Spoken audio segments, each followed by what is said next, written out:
So thanks so much for coming to talk with me about trauma responsiveness and healing-centered peer support.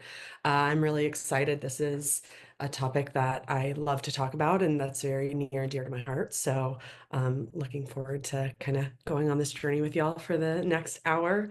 My name is Darcy Kues. My pronouns are she and her.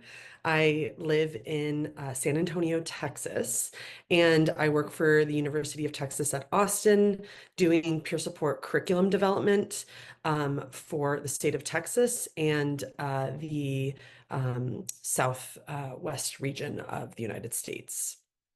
I've been involved in peer support workforce development since 2016, and in that time, I have worked as a workforce development coordinator, as a consultant, doing curriculum writing and grant writing for peer support organizations and programs, and then now, as I mentioned, as a project manager at UT Austin. I would love to hear from folks who are in the room. I just to kind of get a sense of who's here. So I have just a brief kind of greeting check-in that you are welcome to come off of mute to share, or I am someone who strongly believes that chat box is full participation. So if you want to share in the chat box as well, would love to hear from you. So if you wouldn't mind sharing your name, pronouns, and then the answer to the question, if you had an extra hour in the day to spend on yourself, so specifically not on more work and not on doing chores, what would you fill that time with? What would you do? So for me, for example, I would go outside and read and soak up some rays, preferably next to water, especially because right now it's still in the 90s in Texas. So it's still too hot to not be near water when I'm outside. So yeah, I would love to hear from folks.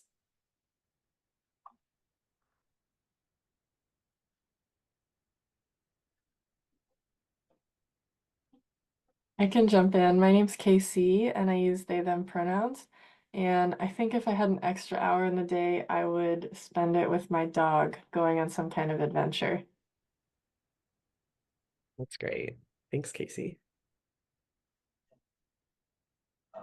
My name's Jason Irwin. I'm the regional advocacy specialist for Central New York with the Office of Mental Health, Office of Advocacy and Peer Support Services. And so my pronouns are he and him. And if I had an extra hour, I'm learning to play guitar, so I would put it there. So Great. That's awesome. Nice to meet you, Jason.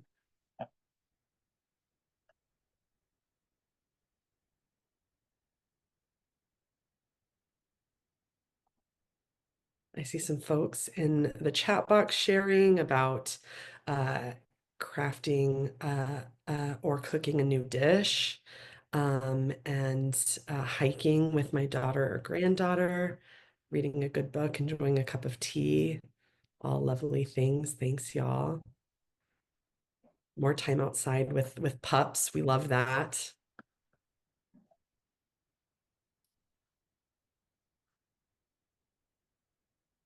All right, awesome.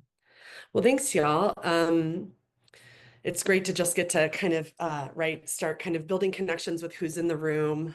So I appreciate y'all kind of going on that icebreaker thought experiment with me. So before we move on, I also do want to note that we are talking about trauma in this presentation. So I invite you, as always, to do whatever you need to do to stay grounded in this space and take care of yourself. And right, as peer specialists, I'm sure, right, that you're very used to checking in with yourself as you hold space for other people's experiences that may be hard, or connect into the things that you've experienced in your own life that are hard. So trust y'all to take care of yourself in whatever way feels good to you.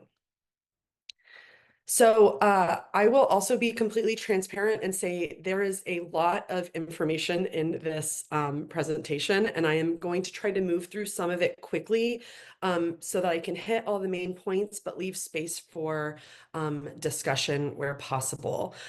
So I appreciate your grace on that as I move quickly through things at times.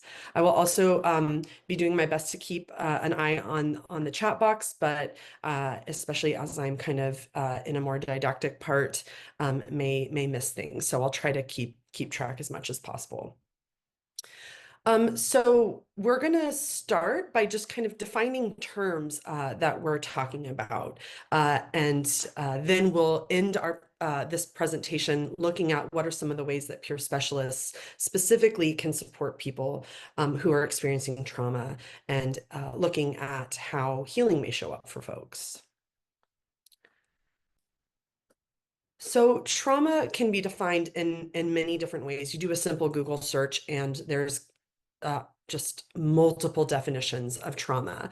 But I thought this definition from an organization called Mind from the UK hits at what some of the core concepts around trauma are. So this definition says that trauma occurs when we experience very stressful, frightening, or distressing events that are difficult to cope with or out of our control. It could be one incident or an ongoing event that happens over a long period of time. So there are also so many different examples of events that could be considered traumatic. Way too many to list here, and we'll go into some of the nuance around that in a little bit. But I just wanted to give some basic kind of categories or examples of what traumatic events can be. So we have things like abuse, neglect, and exploitation, right? That can be of children by adults, of adults by other adults. We have loss, abandonment, or traumatic separation, right? So that can be death, but it can also be things like divorce, like a loved one going to jail, right? A loved one just leaving, whatever that might look like, right? We have acts of violence, injury or illness, things like natural disasters. And then, right, importantly, we often talk about trauma as an individual experience, but there are collective experiences of trauma as well. So things like oppression and discrimination, war, genocide, mass violence, terrorism, and so on. So when we're looking at this list, right, of some of the kind of common experiences that can cause trauma, there's some core kind of connection points, right? And that's what the underlying feelings that these experiences can bring up are. So I'm curious, aloud or in the chat box, what do you think some of the feelings that these experiences may bring up are? What are some of the feelings that these experiences may bring up for people?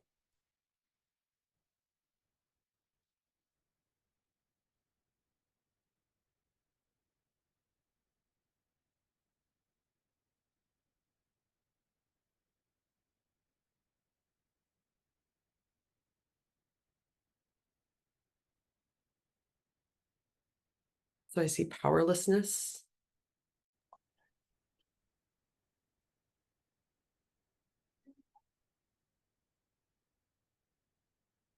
anxiety, stress, isolation, loneliness, fear, anxiety. Exactly. So, right, traumatic events often are events where we feel frightened, we feel under threat in some way. It can be feeling humiliated, rejected, abandoned, invalidated, right? Our feelings being dismissed or denied, feeling unsafe, unsupported, trapped, feeling ashamed and powerless. So it's not often, right, about a list of events that's, oh, if you've experienced this, it's then you've experienced trauma, but it's about the feelings that can come up from these events. And that's one of the things that we'll kind of delve into more, right? Is that there's often, and you'll see them in this presentation, kind of bullet points of things. But the reality is that trauma is a deeply personal experience. And so it can show up in a number of different experiences, and it can show up in a number of different ways. I see confusion as a big one, absolutely. So right then, ways that trauma can happen include, like this definition says, it can happen from a kind of one-off event or a series of events. It can occur from being directly harmed, and it can also occur from witnessing harm to another living being. It can occur from living in a traumatic atmosphere. And it can occur by being affected by trauma in a family or community, including trauma that has happened before you were born. So we'll talk a little bit about historical trauma in a couple of slides. And that's right, that's an example of that collective experience of trauma, even from events that happened before you were born.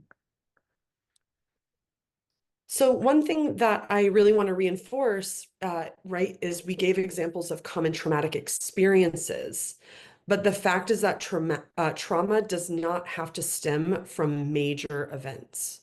So this is a quote from Peter Levine, who is a psychologist who is an expert on trauma, from his book called Healing Trauma. And it says, the fact is that over time, a series of seemingly minor mishaps can have a damaging effect on a person.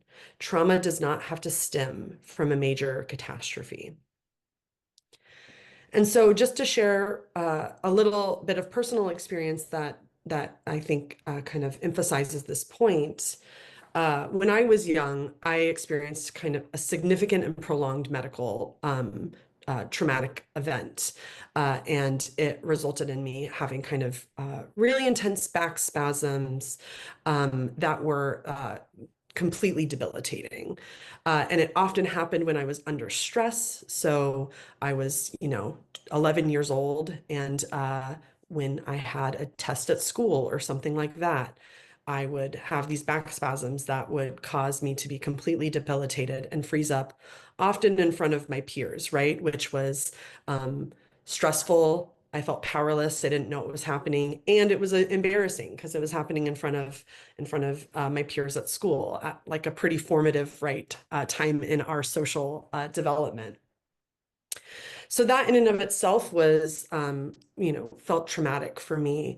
But one of the things that really cemented that experience into trauma in my mind and in my body was the messaging and the treatment that I got about my medical issue over time.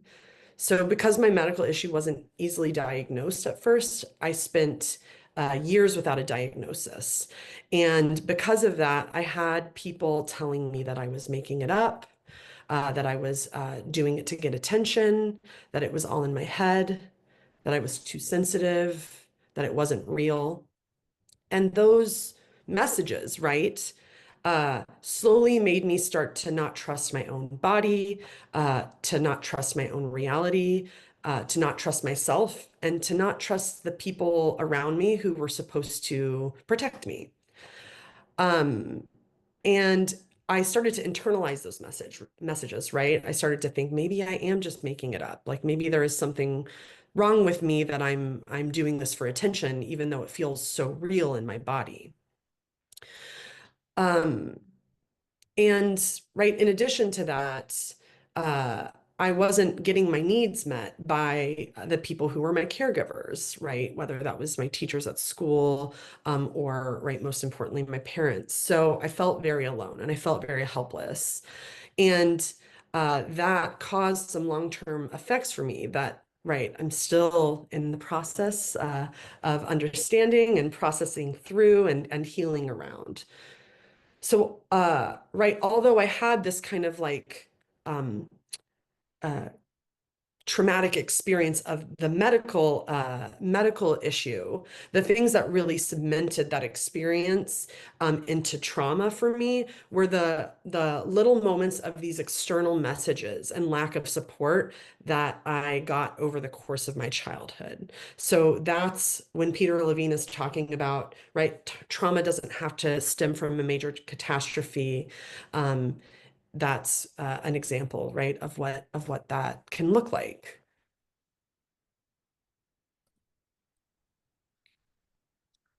So we are going to watch a short video where Dr. Gabor Mate talks about trauma. And if you have a pen or a paper nearby, I invite you to kind of jot down notes, words or phrases about what stands out to you in this video. And then we will have, a brief kind of check-in or discussion about it after the video plays. So I'm also realizing that I may have not shared my audio well, so I'm going to start playing the video. And if y'all could just let me know if you can hear it okay, or if I need to adjust anything. Trauma is not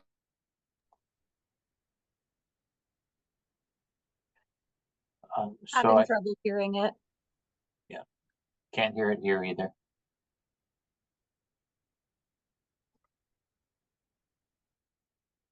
All right, y'all, thanks. 1 second, and I will reshare my screen with that enabled.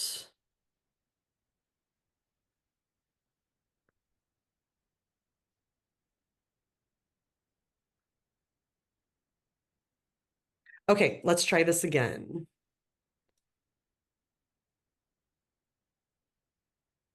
Trauma is not what happens to you. It's what happens inside you. That's a good thing, by the way. Because if trauma, in terms of what happened to me as a Jewish infant under the Nazis, if that was the trauma, I'll never be a person who wasn't a Jewish infant under the Nazis and during that period of genocide. If trauma is the fact that you were abused as a child, you will never be a person who wasn't abused as a child. Trauma can also be inflicted not by what happens to you, but what doesn't happen that should happen. So that when your needs aren't met, that can wound as well. Even though you weren't overtly hurt, you're still wounded by not having your essential human needs met. But if that was the trauma of what happened to you, guess what? It'll never unhappen. But if trauma is what happened inside you, the wound that you sustained, the meaning you made of it, the way you then came to believe certain things about yourself or the world or other people. And if trauma was that disconnection from the authentic self, well, guess what? Good news. That can be restored at any moment. So that's why, Sharon, when you talk about the new view of trauma, when we see it as that wound, as long as we see it that way, it's a wound that can be healed. If we see it as a bunch of things that happened, that'll never unhappen. But we don't have to, the biggest lesson for me, and one I continue to have to learn, is that we don't have to allow it to define our lives, how we see ourselves, how we see the world, how we relate to the world, other people, how we relate to possibility, how we relate to even spiritual transformation.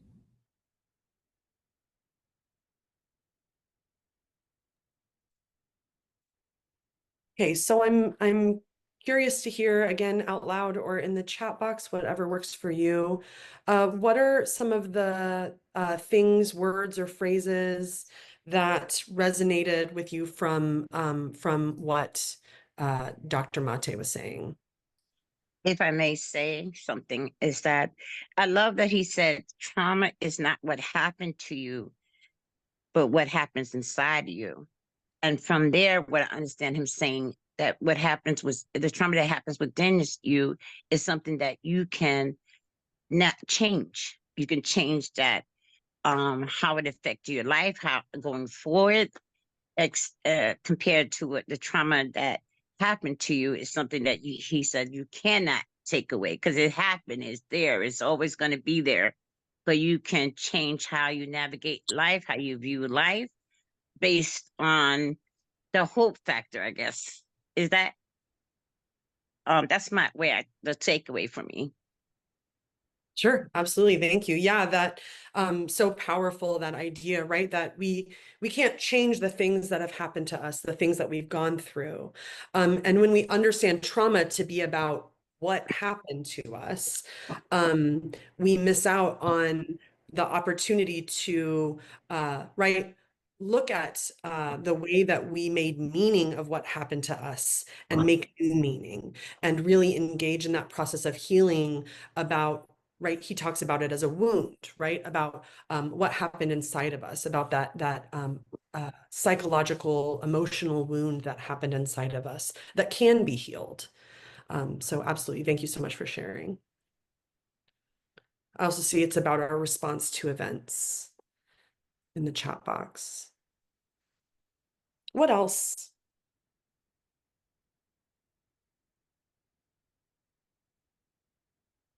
Would you mind repeating that last bit about what you were saying about the meaning? When we understand that it's something that happened inside of us, isn't it? The part that you explained how we can take that and change it. What is that? Say it again, please. Yeah, so that when we understand trauma to be about what happens inside of us when we go through something, right? We have an opportunity to engage in exploration with ourselves, to engage in meaning making with ourselves, and that can lead to healing, right? We're able to kind of change the power that trauma has over us by right kind of exploring the meaning that we have made and engaging in new meaning making. How would someone go about that? If someone has, like, for example, people I work with have shared that the deep-seated trauma for them was, let's say, sexual abuse. How do I engage them to understanding it happened to you, but you can change what, the anger, or what do you mean? How could someone redirect that? Yeah, that's a great question. And if it's okay, I'm going to ask that we table it because we're actually going to touch on that very thing at the end, which is what is a peer specialist's role in supporting people who are experiencing trauma and right looking at exploring healing.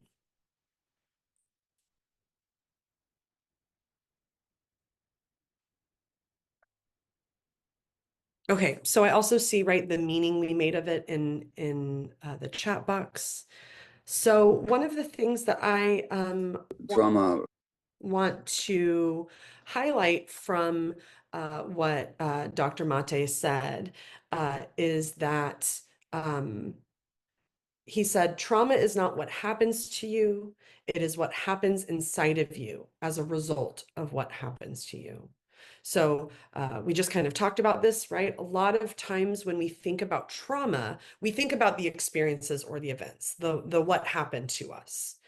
But trauma is really about what happens within us after we have those experiences, which is why, importantly, not everyone will experience trauma from going through the same event or a similar event, right? So, for example, one person can go through a natural disaster and have trauma from it, where someone else who may have gone through that very same natural disaster would not.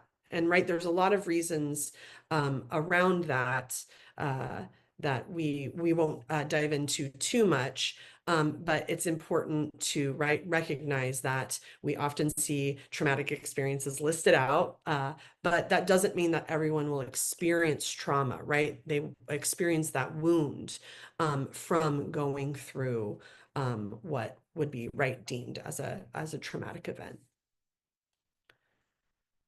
So much like recovery, our experiences around trauma and around traumatic experiences are vastly different. So I'm not going to go through this whole slide, but I wanted to put it up here just to kind of show the depth of which trauma can show up in our right spirits, our minds, and our bodies. When we think about trauma as something that's happening inside of us, I often shorthand this to trauma responses. So you might hear me say that. That's just the way I first heard this described, and it kind of stuck.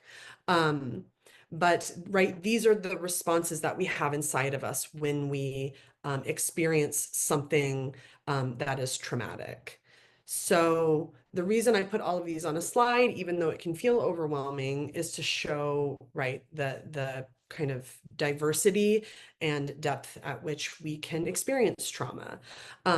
There are things on here, right, like dissociation and flashbacks, difficulty sleeping, that are maybe more commonly identified as trauma.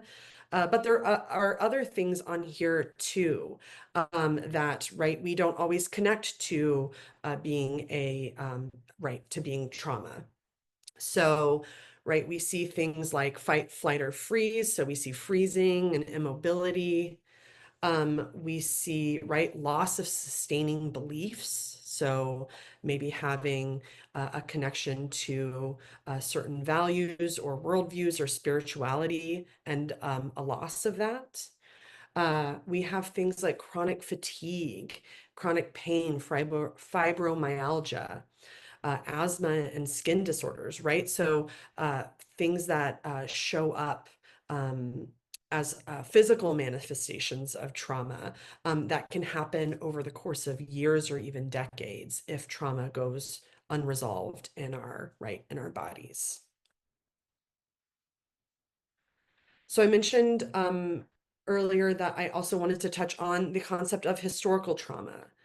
So we can't really talk about trauma without acknowledging that there are whole communities that are impacted by trauma, and that this happens, right, not just in contemporary communities, but that trauma can be passed down generation to generation.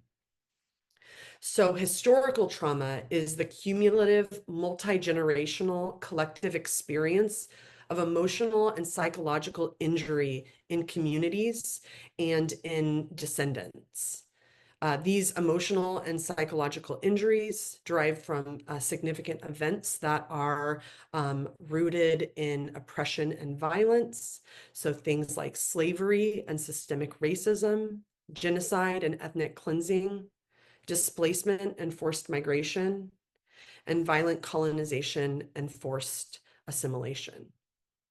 Right, so even if these are things that technically happened in previous generations, the impact of those events, right, for example, the impact of slavery, has a historical and continued impact on people who are the descendants of people who experience, right, these significant oppressive events. So I'm going to share another brief video where Dr. Jennifer Mullen talks about historical trauma and the concept of soul wounds. What we deem as mental health issues may actually be an expression of historical trauma. Let me explain. Historical trauma is experienced by a specific racial or cultural group who have a history of being systematically oppressed and are still experiencing vast forms of oppression. In my book, I use this tree of transmission to show how trauma can affect descendants who have not directly experienced the traumatic events. Historical trauma can manifest in many ways, and these conditions are often chronic, and often that's because we're not attending to our soul wounds. First written about by Dr. Eduardo Duran, soul wounds are harms caused by colonization. I found that healing begins by acknowledging the atrocities that have occurred and by reintegrating our ancestors' cultural foods, language, or ways of dressing. When we do that, we open ourselves up to the experience, wisdom, and possibility for change. Let us know how you acknowledge your ancestors. Be well. What we do. So we're about to move from kind of defining terms, what is trauma, into a exploration of what healing looks like. And one of the things I want to just highlight that Dr. Mullen speaks about is reclamation of culture as a tool of healing. So in talking about these soul wounds and talking about historical trauma, one of the responses to that can aid in healing is connection or reconnection into the kind of practices, histories, and community spaces of someone's cultural identity. So when we move to talking about healing-centered engagement, that concept of culture is going to come back up. What we. So another quote from Peter Levine says, in short, trauma is about loss of connection to ourselves, to our bodies, to our families, and to the world around us. We may simply sense that we do not feel quite right without ever becoming fully aware of what is taking place. That is the gradual undermining of our self-esteem, self-confidence, feelings of well-being, and connection to life. So I would love to hear from y'all if that is what we understand as trauma, loss of connection, right, to these different things. Then what is healing? How would we define healing in relation to this understanding of trauma being about loss of connection?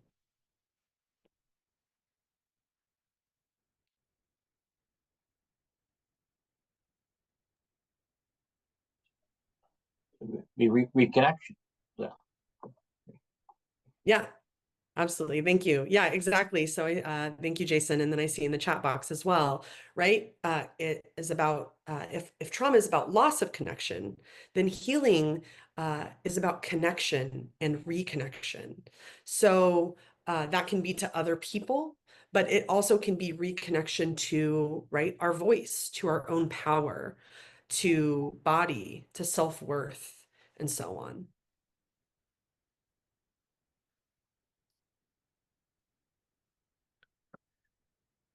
So there have been many thoughts about how to be trauma responsive as providers, right? Whether that is clinical providers or peer providers. So I want to acknowledge that there are many approaches and many different frameworks that we hear about. But the framework I want to introduce today that y'all may or may not have heard about is called healing-centered engagement.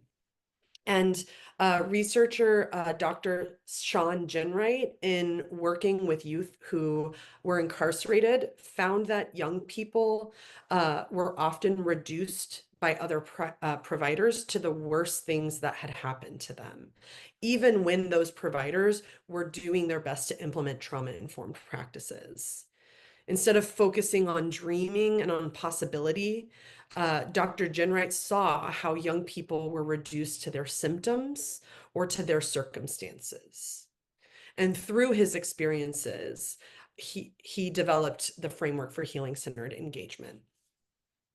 So healing-centered engagement is a response to traditional approaches to trauma, which are often focused on symptoms and can be very rooted in the medical model.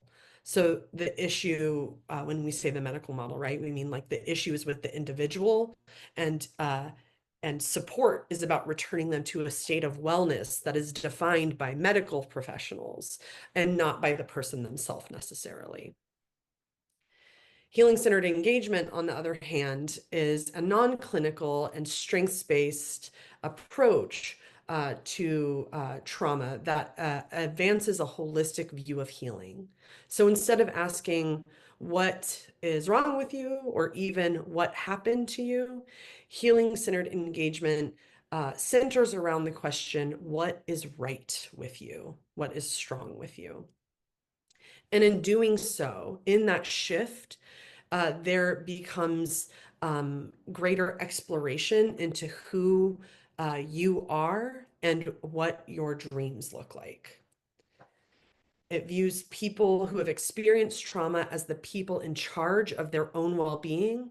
So, right, rather than kind of being passive victims, they are the people who have autonomy and power to create the lives that they want, lives that connect into their dreams and their purpose, and right, define what healing looks like for themselves.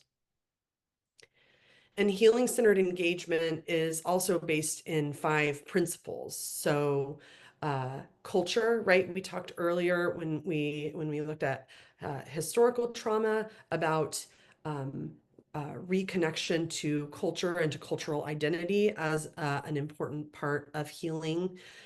So that is a principle of healing-centered engagement as well. Agency, right? So again, autonomy and the ability to make decisions that materially change your life.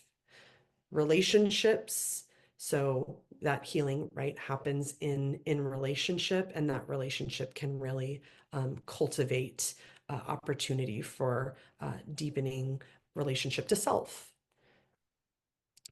Meaning making is a principle of healing-centered engagement. So again, that's right, our innate process of making meaning of the things that happen to us, making meaning of our relationships that we do every day, and we certainly do when we experience trauma. And then aspirations, right? Connecting into hope and to possibility for the future. So when we focus our work and approach on these 5 principles, we open up space for healing and reconnection and reclamation to flourish.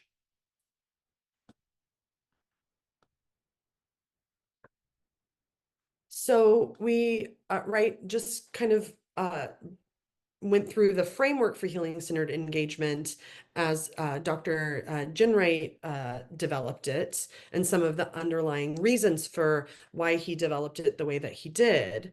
But what does healing-centered engagement look like in practice for peer support? So how can peer specialists support people who experience trauma to find that path to connection, healing, recovery, transformation, right? Whatever words resonate for us. So importantly, right, peer specialists can focus on the things they already do that foster connection and relationship. And so there often can be kind of fear, or like there needs to be something specific, but the kind of core practices of peer support have the wonderful opportunity of creating deeply healing spaces for people to show up as they are, right, regardless of what they went through. And one piece of that is, right, also supporting that peer specialists can support self-compassion. So there's this common saying when talking about trauma that y'all may have heard of before, that says that trauma is a normal response to an abnormal situation, right? But there's so much shame that can come up when people experience trauma. I know I mentioned when I kind of told a little bit of my story earlier, some of the messages that got internalized for me, right? Of like, maybe I deserve this. Maybe I am making this up and it's all in my head. Maybe there must be something wrong with me that I'm doing this, right? Like other messages that can commonly come up are things like, I don't matter, right? What I'm not worthy, like I'm not deserving of good things. I deserved what happened to me, right? I brought this on myself. And also, right, what I experienced is too small or too minor, right? There are people who experience things way worse than me, so why am I having this this reaction? So obviously we can see how when those get internalized more and more, that disconnects us further and further from our innate sense of worth and our innate understanding of our power. So peer specialists can provide validation, right, around that people don't deserve to have these things happen to them, that it's not their fault, that they are worthy and deserving of the life that they want to live and of love, right? And they can hold space for people to voice these things, things that they may have never voiced before sometimes. So peer specialists can also support people through exploration and growth. So we often hear terms like post-traumatic stress disorder or post-traumatic stress syndrome, right? And those are real diagnostic terms. But there's a flip side to that, right? There's this concept called post-traumatic growth, which is the positive change that some individuals experience after having a life crisis or experiencing a traumatic event. So post-traumatic growth doesn't deny deep distress, but rather acknowledges that adversity or pain can unintentionally create positive change in how we understand ourselves, how we understand others, and how we understand our world. So for example, if someone experiences domestic violence, right, abuse from a spouse, and goes through that experience of having power and control held over them, that experience of isolation, of degradation of their sense of worth and sense of self at times, we can see how that can and does have long-term negative impacts on someone, especially, right, if they're internalizing those messages. And there are many, many examples of people after having gone through something like domestic violence and leaving their spouse, going on a journey to understand their own power, right? Their own boundaries, their inherent worth, of finding people in their life that treat them with love and respect and compassion. And through that journey, through that process, they understand themselves as deeply worthy people, right? And it allows them to find connection and reconnection and relationships that are more rich and have more depth than they thought possible. So that's, right, an example of post-traumatic growth. So peer specialists can support people in exploring what their dreams are and what matters to them, right? That can aid in this experience of growth and this deepening of relationship to self. So it's certainly not to say, oh, you experienced trauma. Well, let's explore post-traumatic growth and how this, right, actually can like support you in figuring out what right, what reconnection looks like. It's not that, right? But instead it is just being with people, and if they so desire, and if they feel ready to do so, to right, support them in exploring like what does matter to them, what are their dreams, what is their sense of their worth and of their deservingness, and that can be really, really powerful. So peer specialists, lastly, can also support building power. So when we experience trauma, right, we may feel a loss of power. We may feel helpless. We may experience having our power taken from us, or at least the attempt to have our power taken from us, to have our power undermined. And that, right, that can be a really confusing, jarring, painful experience. Peer specialists can use the relationship that they build with the person they support and the mutuality that exists in that relationship to focus on power and building of power. So when we talk about building power, we're talking about both building individual power, right? So that, again, connecting to exploration and growth, that person's understanding of their own innate power, autonomy, self-worth, ability to make change in their lives, and so on. But we're also talking about shared power, right? That kind of like power with building that mutual power. So that comes so powerfully and uniquely from the peer support relationship.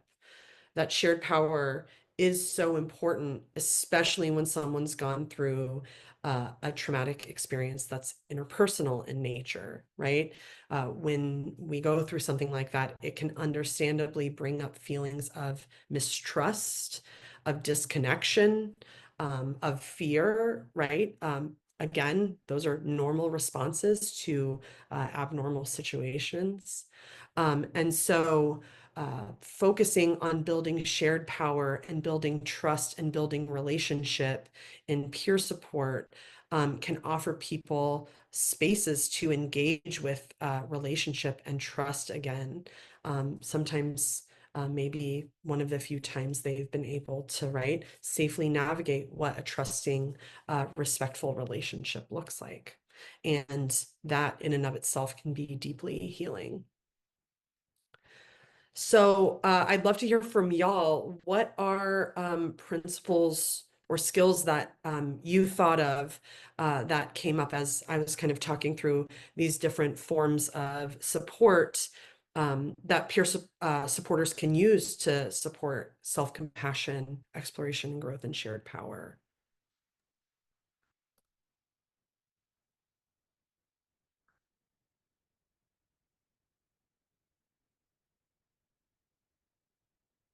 I see a message in the chat box from a couple minutes ago. Creating a safe space, right, is key to growth. So I think that that also applies perfectly to this question. What are other principles or skills that y'all can think of?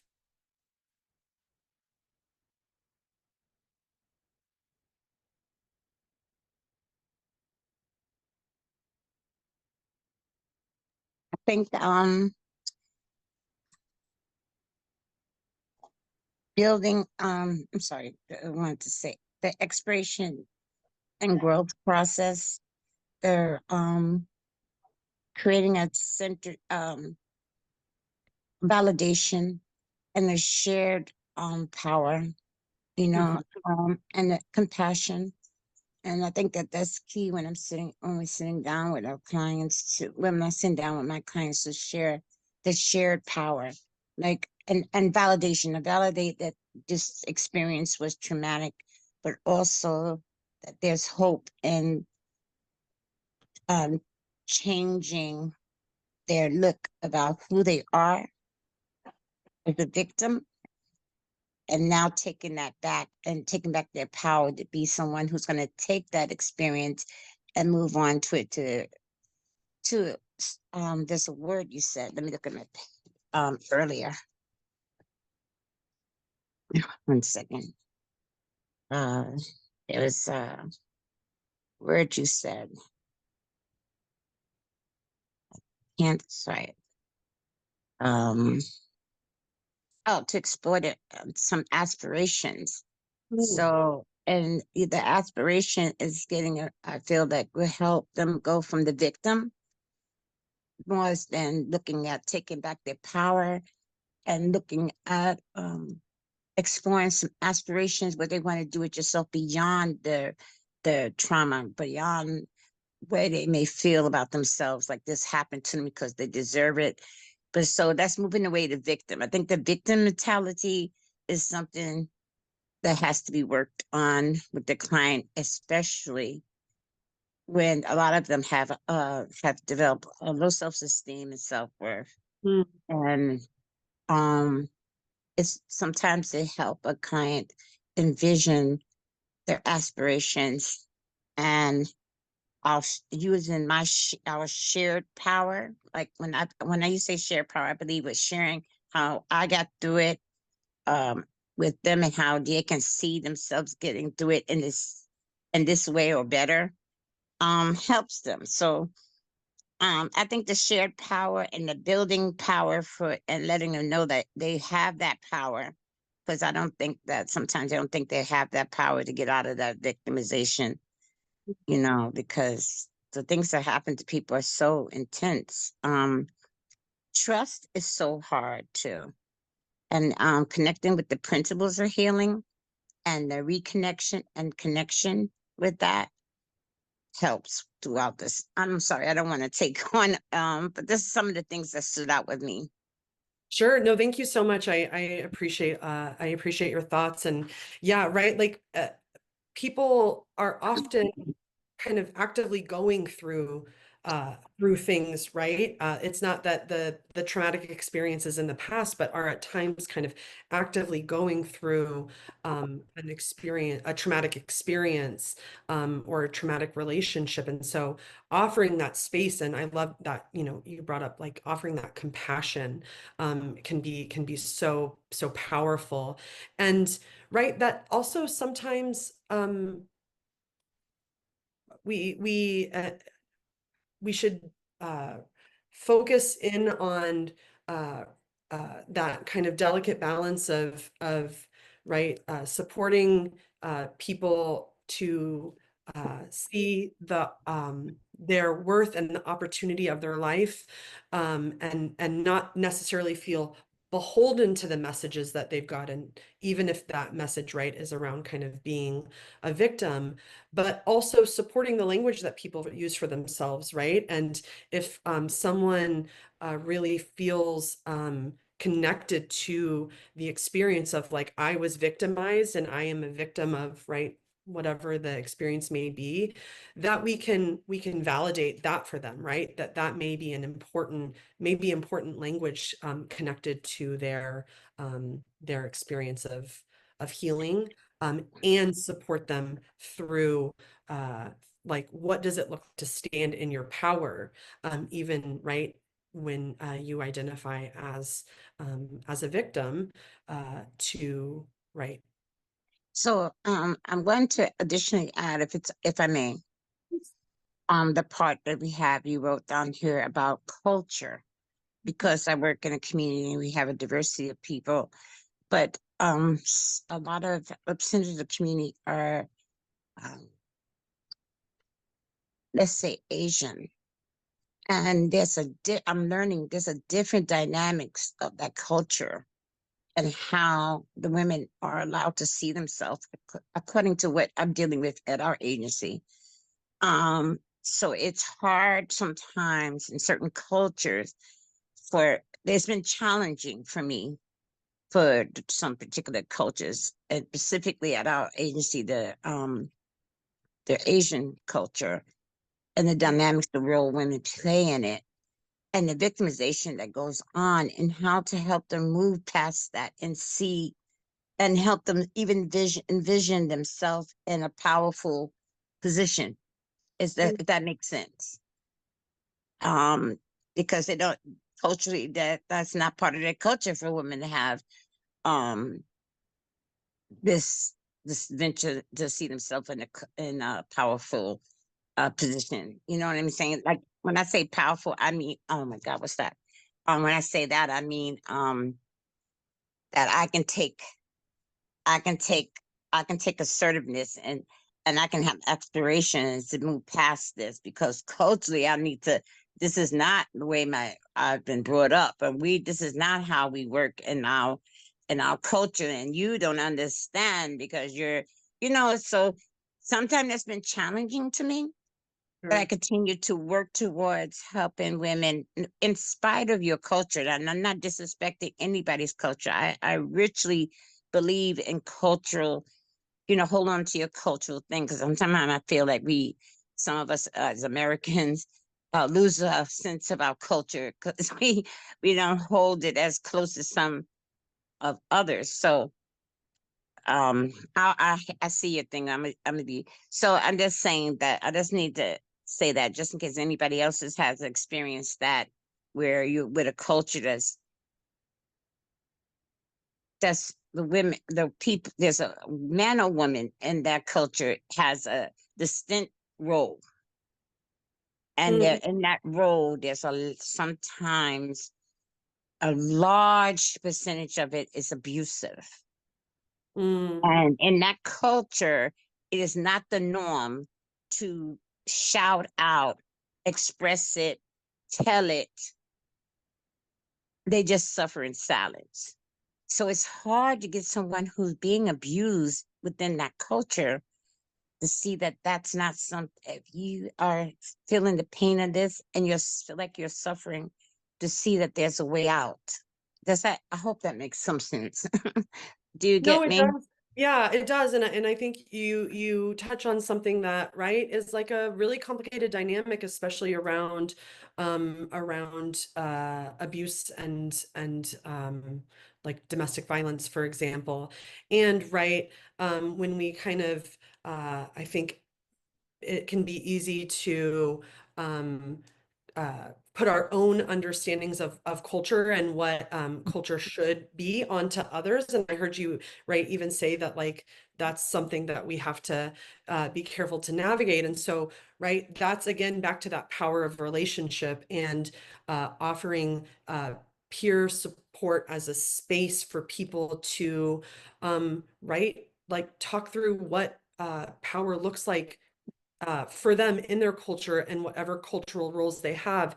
And so instead of trying to push against their culture, right, which not only can be disconnecting, but can be like harmful, we can, right, move into a place of right, engaging and trying to, right, understand like what power looks like for them in their space, and what healing and what support looks like for them, not in spite of their culture, but in partnership with their culture. So I think it's a really, it's a powerful conversation, and it's part of the reason that, right, kind of bringing cultural understanding into understandings around trauma is so important. So I thank you for that.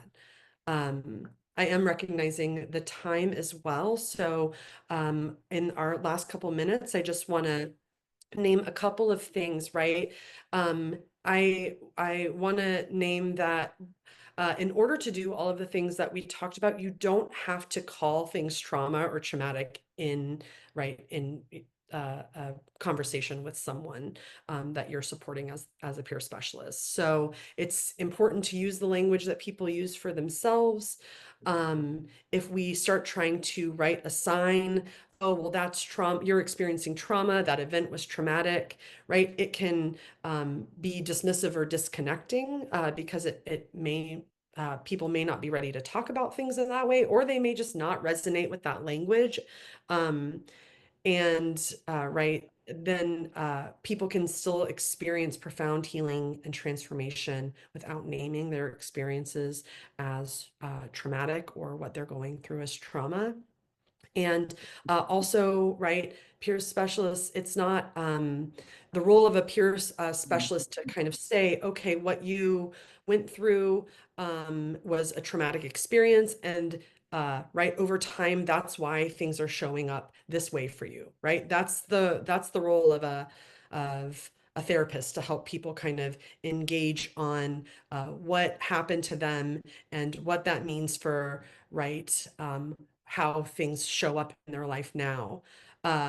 But we don't want to overcompensate and say, well, that means we can't talk about trauma at all, right? Trauma thrives in isolation. Shame is amplified by isolation.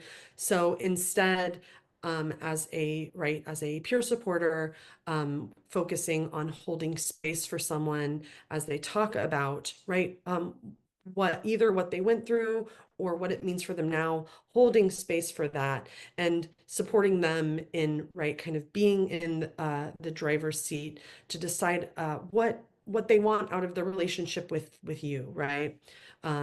Maybe it's like exploring groups they can join, or reading a book together, or, right, just sitting and talking, that we can still move into that space of validation and holding space without right, starting to analyze people's experiences, which is when things become clinical and outside of the peer support role. But thank you all so much. It was wonderful to be in this space with you.